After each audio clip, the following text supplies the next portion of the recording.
Hello everyone, it's the Venom Xenomorph and welcome to the second ever Doom News episode. Now, I know that this channel usually revolves around the Venom news, like the new Venom movie coming out, or Alien news, such as the upcoming Cold Iron Aliens game, which I did a video on, and the Predator Hunting Grounds game, which just came out recently. But we just got some news about literally my favorite video game franchise of all time. And I had made one Doom video about the Deluxe Edition's contents forever ago, and the views skyrocketed right before the game actually came out. So it made it pretty clear that you guys want to see Doom stuff as well. So I'm making this video. So Bethesda has outdone themselves. Unfortunately, they have lost the musical talent of Mick Gordon. There were some disputes. I'm not going to go into them. Everybody's reporting about that right now. And a lot of people are skipping over what happened today. So I'm going to describe literally what just happened today. Today we got a few different announcements. The first thing was where the second Twitch Prime skin is. The second Twitch Prime skin is called the Mullet Slayer. And it literally looks like Bro Thor if he were the Doomslayer. It looks awesome. The helmet has a mullet with a blonde mustache up front. Doom Guy has let himself go. He's wearing a white t-shirt with his big fat belly poking out. His wrist blade, his Slayer blade, is actually, it has beer cans on it instead of those little ridges. And it's a really impressive skin. I like it. It's super funny and totally ridiculous. Like, it's just like the unicorn skin. It's not something the Doomslayer would often wear. But at the same time, I do imagine that the Doomslayer does not normally work out 5 million times to stay fit. I mean, he is an immortal. So I feel like he is able to let himself go every once in a while. And if he had to, that would be it. That's at least my idea as to why on earth we have this skin. I think it's amazing, though. I can't wait for it to come out. It comes out May 22nd, I think, is what the ad said. May 22nd is when it becomes available. It is a really cool-looking skin in terms of detail. Like, very impressive.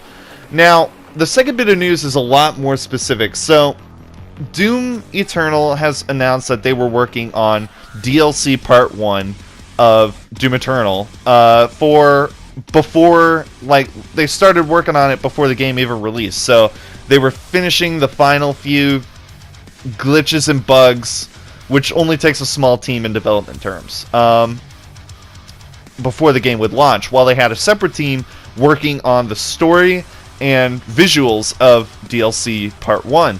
The DLCs in Doom Eternal are not going to be DLCs to the multiplayer, they're going to be DLCs to the campaign. Any DLCs to the multiplayer, such as new maps, new demons, new abilities, all sorts of stuff like that, balances, those are all going to be free. But in terms of actual DLC that you can buy, that's all going to be part of the campaign. And we got 2 screenshots that tell us a lot about what's going to go on in this first part of the campaign. The first screenshot you see in front of you is Urdak. Now, Urdak is the heavenly realm of the Khans, the Makers. Home of the Khan Maker, who's the main arch enemy. While the Icon of Sin is the final boss, the Khan Maker is the one in charge. This is her home. This is her species' home. This is basically heaven. Paradise, whatever you want to call it, whatever religion, this is their adaptation of that holy place. No demon is allowed to set its foot in Urdak, and no maker is allowed to set its foot in hell. Now, the Holy Seal of Urdak was broken in the DLC, or no, not in the DLC, in the campaign, when the Khan Maker decided to bring the Icon of Sin into Urdak to awaken it. That was a huge mistake on the Khan Maker's part because it allowed a full-blown demonic invasion into the realm. But the Doomslayer was already there. He cleaned up the place and then defeated the Khan Maker with a tease at some sort of powerful force. The sky turned red and a mysterious voice screamed out, "No." Now, a lot of people assumed that this was going to be Vega's voice, considering Vega just realized that he is the father, which is the AI that rules even higher above the Khan Maker in Urdak. Now, this looks like Urdak has completely fallen apart. I'm assuming the father AI system, Vega, is still here. Otherwise, the lights are on, everything looks inhabited. But in terms of an actual, place to live, it is completely destroyed. The golden halo is completely black. The auroras, the blue and turquoise sky that made Urdak, is now a dark purple. Urdak has completely gone to hell. Pun not intended. I think that we are going to be revisiting Urdak to seek help from the father. I think we're going to need help from Vega at some point, considering that we now have an ally that is the highest power in Urdak. We also have the help of Dr. Samuel Hayden, but I'll get back to that in a minute. The second screenshot is a weird facility. This looks like a UAC facility in the middle of the ocean on Earth. And, these are very human structures, regular old cargo ships, but then we see a few different pieces of technology that don't quite match, such as hovercrafts. And, the way that the structure is built is not like any normal structure. I have a feeling that the UAC cultists are still a thing. I feel like that even though Hell's invasion of Earth has ceased, there are still some believers of the Hell invasion and the purge of Earth that are wandering around, and I feel like they have fled to different abandoned UAC facilities in order to continue their mission and try to revamp the invasion. Now, I don't know exactly how that's going to happen. Once again, we have no idea about the story of DLC Part 1. All we know is that we got these two screenshots, and they actually look really badass. Urdak looks amazing still, even after it's been completely destroyed. It looks phenomenal. And as for the UAC base, is what I'm going to call it from now on, it just looks interesting, because it reminds me heavily of the Doom Hunter base, the second half of the Cultist base mission. It reminds me of that heavily, but at the same time, with the regular human ships there, this doesn't, the alien ships make sense. It's totally UAC technology with the floating hovercraft. But the regular, cargo ships and everything, just shipping supplies, it just doesn't seem... It doesn't seem like we have the whole story in this one picture. Something is going on. My personal theory is that Dr. Hayden is going to betray us again, just like he did in Doom 2016, right at the end. He was on our side the entire time, even in Doom 2016 when he sent us away. He was just trying to help his people of Earth gain power to Argent Energy. But when he had arrived with the Crucible Blade, and this is found in the codexes in between games, when Hayden arrived on Earth with the Crucible Blade in hand, it was too late. The Hell invasion had already begun, so it was clearly not Samuel Hayden's fault that the invasion began. However, he does say on multiple occasions throughout the campaign that the fate of Earth and the fate of the Hellwell in this abandoned city of Necroval, or the Undead City, sorry, and even in the realm of Urdak, he mentioned several times how things would totally be different with different leadership, implying that if he were the one in charge of these sorts of situations, he would try and find an alternate outcome than the Hell invasion. Now, I don't usually read into video games that much. I think they're just fun to play. But this game, Doom Eternal, has had the best story I think any game has ever had. Ever? I was born in 2002. I have not played any old games. My first real console was the Wii. Then I moved on to the portable systems like the Nintendo DS, DSi, and 2DS. And then I finally was able to afford a PlayStation 4 and caught up on the newer games and researched the older games. And the older games They're great, but they're not perfect. You know, the story has flaws. This game did not have any flaws in the story. A lot of people criticize the story for being too complex or confusing. I think it was perfect if you're looking at the background of the other games. If you're looking at the background of 2016's Doom, there was zero reference to the Slayer's origin, which this game totally helps fill in the blanks of. A lot of people, Markiplier, one of the famous YouTubers who played Doom Eternal and Doom 2016, who has a familial, like, emotional connection to this game, was extremely confused and actually said that the story slowed the game down. And he confused himself over who the Doomslayer was. He combined Commander Valen, which is the Betrayer, with the Doomslayer himself. The Doomslayer has a completely different origin based on the flashbacks that he saw, which I have no quarrel with him at all. I think he's a great guy, and I think he just was confused because the Betrayer himself was the first person you saw, and it was like maybe the first or second episode that he did, and the parts where he was finally doing the flashbacks were much later in the game. It's a long game, so it's easy to forget that stuff. So I do not have any quarrel with him, so I don't want anybody to think I do. But it should be said that the story has been taking its lumps when it hasn't needed to take them at all. It really is a great story, and it's fun to think that they're considering DLC for the story. Doom 2016 had no additions to the story whatsoever. They added to the multiplayer a lot, which was Team Deathmatch and like Call of Duty style. Nobody really enjoyed that. A lot of people are hating on battle mode, and I don't know why. You criticize Doom 2016 multiplayer, now you criticize Doom Eternal's multiplayer. It didn't make sense to me. I don't understand why there's so much hate on multiplayer in Doom.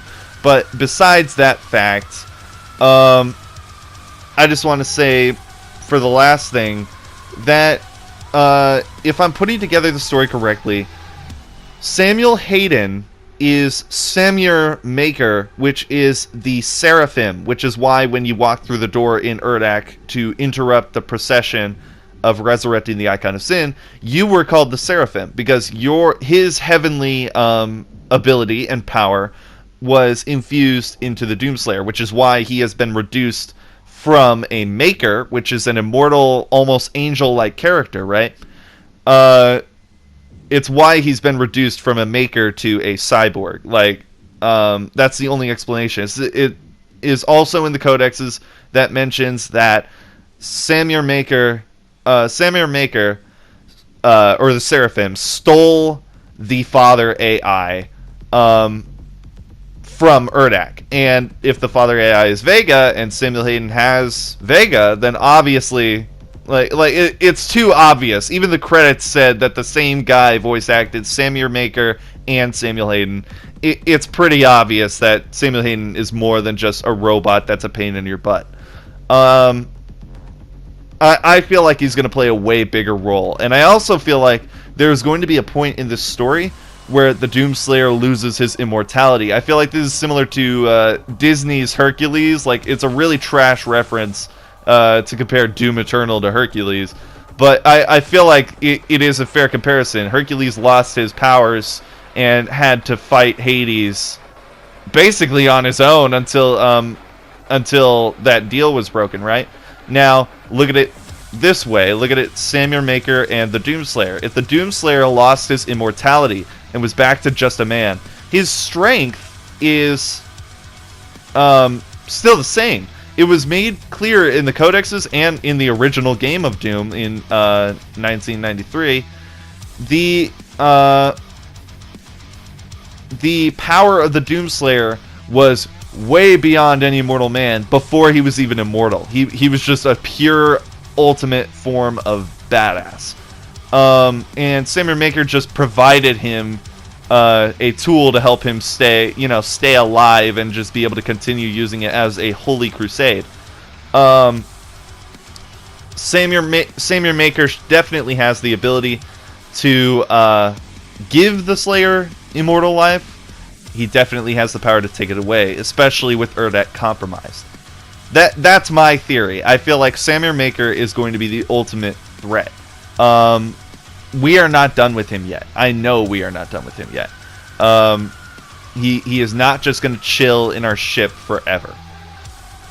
But let me know what you guys think down below. What do you think of these screenshots? What do you think of the Mullet Slayer? I think he's freaking awesome. And what do you think of these screenshots? What do you think these tell about the upcoming campaign DLC and what the second part is going to be like? What do you think we're going to learn in this DLC that leads towards the second DLC in a ultimate conclusion to Doom Eternal? Because unless they decide to do like a third or a fourth DLC, they already confirmed that they're in the pipeline of making a Doom 3. Not a Doom 3 remake, so those of you that hated Doom 3, hold your horses, it's fine. But, like, definitely a third Doom game in terms of modern tech. Like, Doom 2016, then Doom Eternal, and then a new Doom. I am super excited to see what the heck the story is going to be like, because it is not every day that you run into a game that has such an intriguing story that when you're done with it, you want to play it over and over and over again. Alien Isolation did that for me on multiple occasions. I played it on every difficulty. I started on easy because it was my first PlayStation 4 game, and then escalated slowly from easy to normal to hard to nightmare, that kind of stuff. Now, Doom Eternal has the same situation, and it even has challenge difficulties, which are really fun, but the underlying thing, the thing I'm trying to get to, is the fact that they are adding to such a perfect story already. I feel like the only place they could go is down from here, and it would really impress me if they went up. I'm not saying that the DLC is gonna suck. I'm just saying I am keeping my expectations low simply because the story was so damn good. If the story of this game wasn't that good and the DLC made it better, perfect. But this game had a perfect story to me. If you had played Doom 2016 and had been caught up, then this is the perfect Doom game. The story is excellent, and it links every game together. So when it mentions DLC, I hope it brings it up. I hope it takes the story to another level and like raises the bar even higher than what people are already calling the best shooter of all time and the best shooter of 2020 so far. But I also am ready in case if it totally like doesn't work. But let me know what you guys think. I'm really curious to know what you guys think about these screenshots, about the Mullet Slayer, and please let me know in the comments if you enjoy more Doom videos like these. I know they're very informational, and I know I'm sort of kind of jumping on the hype train, but at the same time, I'm only jumping on the hypes that I love. You don't see me doing a video on that new Hunger Games movie that got announced a little while ago, although I do love Hunger Games. But I really enjoyed Doom Eternal. I can't wait for them to add to the story. And I really hope that you guys enjoyed this video. If you did, leave a like, subscribe, and hit that notification bell for the next Doom Eternal video, or Alien video, or Predator video, which should be coming shortly. Like, we're getting a lot of news on a lot of different games. My next video might actually be a completely new video on a new game, simply because it's a fun story. So thank you guys so much for watching, and as always, I'll see you guys in the next one. Bye-bye!